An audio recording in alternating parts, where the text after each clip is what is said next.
Сайн байцгаана уу? Та бүхэнд энэ өдрийн мэнд хүргэе. Би NRCC-ийн захирал Алтан цэцэг байна. Өнөөдөр та бүхэнд хэрэглэгчийн итгэлийн индексийн 2026 оны 1-р улирлын үр дүнг танилцуулах гэж байна.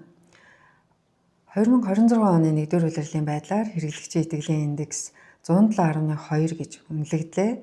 За хэрэглэгчийн итгэлийн индекс 2025 оны 1-р улирлаас хойш 3 улирал дараалан уналтаа гарсны эцэст анх удаа энэ оны 1-р улиралд эерэг өсөлттэй гарлаа.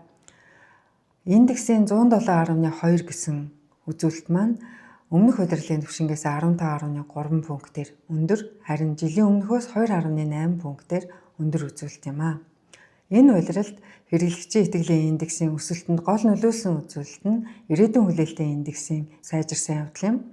За өнөөгийн байдлын үнэлэмж өмнөх улирлаас 10.9 пунктээр доогуур гарсан бол харин ирээдүйн хүлээлтийн индекс өмнөх улирлаас 23.8 пунктээр өссөн үр дүн гарсан байна.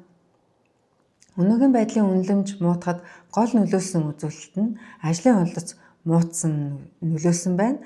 Харин ирээдүйн хүлээлт сайжрахад бизнесийн нөхцөл, ажлын олдоц болон орлого аль нь ойрын ирээдүйд сайжирна гэсэн хүлээлт нөлөөлжээ. Хэрэглэгчийн итгэлийн индексийг бид улс даяар зохион байгуулж бүс нутгаар үнэлж мэдээлдэг байгаа. Хэрэглэгчийн итгэлийн индексийн энэ удаагийн үзүүлэлт маань бүс нутгаар харилцан адилгүй гарсан байна. 2026 оны 1-р улиралд Улаанбаатар, Хангай, Баруун бүсэд индексийн утга өсөлттэй буюу сайжирсан бол Зүүн, Төв аймагт индексийн утга бууралттай гарсан байна. Ялангуяа Зүүн аймгийн хувьд индексийн утга өмнөх оныхоо түвшнээс нэлээд бууралттай үнэлэгдлээ. Хэрэглэгчийн итгэлийн индексийн судалгаа маань томоохон худалдаа авалтын эрэлтийг танддаг. За энэ удаад удаа эдлгээтэй бүтээгдэхүүний эрэлт 36.9% гэж гарсан байна.